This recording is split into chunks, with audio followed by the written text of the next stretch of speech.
నిన్న ఈ రాష్ట్రానికి మొన్నటి వరకు స్పీకర్గా ఉన్న వ్యక్తి పోచారం శ్రీనివాస్ రెడ్డి గారు మా మాజీ గౌరవ ముఖ్యమంత్రి వర్యులు కేసీఆర్ గారు గతంలో లక్ష్మీపుత్రుడని పిలిచేది. ఇలా ఈ రాష్ట్రానికి ఆయన ఒక లంక పుత్రుడుగా మారిండు. ఆయన లక్ష్మీపుత్రుడు కాదు, ఒక లంక పుత్రుడు. ఎన్ని అనుభవించాలనో అన్ని అనుభవించి చివరికి అధికారం లేకుండా బతకలేనన్న ఉద్దేశంతో గతంలో ఇదే ఈ రాష్ట్ర ముఖ్యమంత్రి రేవంత్ రెడ్డి గారు ఆయనని దండుపాలెం మూట అన్నాడు. ఆయన మాటలు మీడియా మిత్రులకు నేను వీడియోలో చూపించదలుచుకున్నా. అట్లాంటి వ్యక్తి ఇవాళ ప్రజాస్వామ్యాన్ని కూని చేసే విధంగా మరి పార్టీ మారడం చాలా సిగ్గుచేటని చెప్పి ఈ సందర్భంగా నేను తెలియజేస్తా ఉన్నా. ఆయన పోచారం శ్రీనివాసరెడ్డి గారు అనేక పదవులు అనుభవించిండు.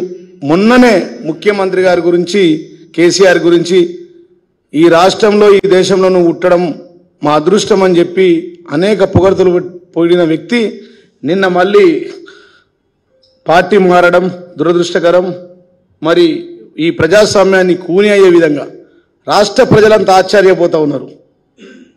ఈ పోచారం పోయినాక విషచారం అయిపోయిండు, ఒక విషంగా మారింది ఈ రాష్ట్రానికి అని చెప్పి సందర్భంగా తెలియజేస్తాం. గతంలో రేవంత్ రెడ్డి గారు ఆయన గురించి అన్న మాటలు వినిపిస్తాం మీకు. నియోజకవర్గంలో పోలీసులను పెట్టి నిర్బంధించాలనుకున్నా ఆయన కొడుకులు తలా ఓ దిక్కు. ఇవాళ వాళ్ళ గురించి చెప్పాలంటే ఒక ఆంబోతును ఎన్నుకుంటే అచ్చోసిన దున్నపోతులు 3 వచ్చి ఊరి మీద పడి మేస్తున్నాయి. ఊర్లలో మైసమ్మకు దున్నపోతులను నిడిచిపెడతారు. అవి ఎక్కడ పడితే అక్కడ దొంగ చేనులలో పడి మేస్తాయి. ఇవాళ ఈ బాన్సువాడలో మైసమ్మకి ఇచ్చిన దున్నపోతులాక ఊరు మీద పడి మేస్తున్నారు.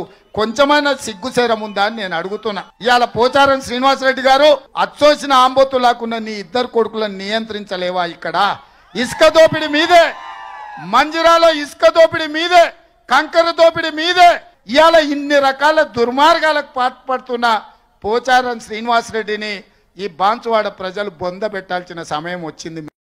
ఇట్లా తిట్టిన వ్యక్తిని నిన్న ముఖ్యమంత్రి గారు చాలా బాగా పనిచేస్తా ఉన్నారు రైతుల కోసం అని చెప్పి రేవంత్ రెడ్డి గారిని పొగుడుతూ ఇంకా 20 సంవత్సరాలు ఆయన బాగుండాలని చెప్పి నేను అనడం ఒక సిగ్గుచేటని చెప్పి ఈ సందర్భంగా నేను తెలియజేస్తాను. మొన్నటి వరకు అత్యున్నత పదవులు, అత్యధిక నిధులు ఈ రాష్ట్రంలో, అత్యధిక ఇండ్లు ఉంది గత ప్రభుత్వంలో 10 సంవత్సరంలో ఈ రాష్ట్రంలో 119 నియోజకవర్గాల్లో ఎక్కడ లేనన్ని వేల కోట్ల నిధులు వచ్చినాయంటే 7,500 కోట్ల నిధులు తీసుకుపోయిండు బాన్సువాడకు. టీఆర్ఎస్ ప్రభుత్వ హయాంలో తీసుకుపోయి 12,000 ఇండ్లు కట్టుకున్నాడు. బాన్సువాడలో కొబ్బరికాయలు కొడితే నిజామాబాద్ మీకించి 6 దాకా నీళ్లు వచ్చినాయి. గన్ని ఇనాగ్రేషన్లు చేసుకున్నాడు. ఎన్ని లబ్ధి పొందాలో అన్ని లబ్ధి పొందిండు. ఈయన రైతుల కోసం పోతా అన్నాడు, కానీ రైతుల కోసం కాదు, రాళ్ల కోసం పోతుండని చెప్పి నిజామాబాద్ జిల్లా ప్రజలందరికీ తెలుసు. ఇదే పోచారం గారు ఊసర వెళ్లి రంగులు మార్చినట్టు మారుస్తా ఉన్నారు. మొన్న ఇంతకుముందు పోచారం గారు వారు మాట్లాడిండు. మా ముఖ్యమంత్రి గౌరవనీయులు రాష్ట్ర ముఖ్యమంత్రి కేసీఆర్ గారి గురించి మాట్లాడిన మాటలు కూడా మా మీడియా మిత్రులకు వినిపిస్తాం. జన్మలు మరవలేము సార్. ప్రాణం ఉన్నంత వరకు మీరే మాకు నాయకుడు సార్, ఇంకొకరు లేరు సార్. మాకు ఇంత మంచి నాయకుడు నేను కూడా 47 సంవత్సరాలు చూస్తున్నా సార్. అనేక మంది చూసిన, కానీ రకరకాల మనుషులు ఉంటారు. చెప్పేది ఒకటి, చేసేది ఒకటి.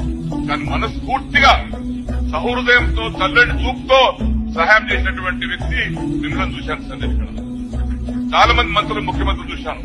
ఆ విధంగా మీరు ఒక మా కాన్సెప్టే కాదు, రాష్ట్రమంతా కూడా సుభిక్షంగా చూస్తా ఉంది సార్. కోట్లాది రూపాయలు, లక్షలాది రూపాయలు ఖర్చులు పెడుతూ ఉన్నాయి. దేశమంతా కూడా ఎదురు చూస్తున్నారు. అది మొన్న ఇందాక చూపించింది, నిన్న అది అంతకుముందు రేవంత్ రెడ్డి గారు. నిన్ననేమో మరి ముఖ్యమంత్రిగా రేవంత్ రెడ్డి గారిని పొగుడుతూ చాలా గొప్పగా ఆయన గురించి చెప్తాను. గతంలో ఇదే పార్టీలు మారిన వ్యక్తుల గురించి మాట్లాడిన రేవంత్ రెడ్డి గారి మాటలు. రాజ్యాంగంలో పొందుపరిచిండ్రో ఇవాళ ఒక పార్టీలో ఎన్నికైన వాళ్ళు రాజీనామా చేయకుండా ఇంకొక పార్టీలో ఫిరాయిస్తే హత్యలు, అత్యాచారాలు చేసిన వాళ్ళకి ఎంత కఠినమైన శిక్షలు అమలు చేస్తున్నారో ఉరి తీసే విధానాన్ని ఈరోజు రాజ్యాంగంలో సవరణ తీసుకురావాల్సిన పరిస్థితులు ఉన్నాయి. ఏ కోశాన కూడా ఒక పార్టీ సింబల్ మీద ఎన్నికైన ప్రజాప్రతినిధి పార్టీ మారితే మరు క్షణమే వారి సభ్యత్వం రద్దు చేసే విధంగా రాజ్యాంగ సవరణ తీసుకురావాల్సిన అవసరం ఉన్నది. ఈ విధంగా ముఖ్యమంత్రి రేవంత్ రెడ్డి గారు వారు మాట్లాడుతూ ఉంటే ఆయన ఊసరవిల్లక పార్టీలు మారుస్తూ ఉండి ఇలా నిజామాబాద్ జిల్లాలో గౌరవ ముఖ్యమంత్రి కేసీఆర్ గారు ఈ రాష్ట్రంలో ఆ రోజు ముఖ్యమంత్రి కేసీఆర్ గారు ఈయనకి ఇచ్చినంత విలువ ఎవరికి ఇయ్యలే, ఈయనకు వచ్చిన నిధులు ఎవరికి ఇయ్యలే. ఈ ఊరికి వచ్చిన ఇండ్లు 12,000 ఇండ్లు కట్టుకున్నాడు, వేలాది కోట్ల నిధులు చేసుకున్నాడు. ఇలా ఆయన రైతుల కోసం కాదు రాళ్ల కోసం పోతా ఉన్నాడు.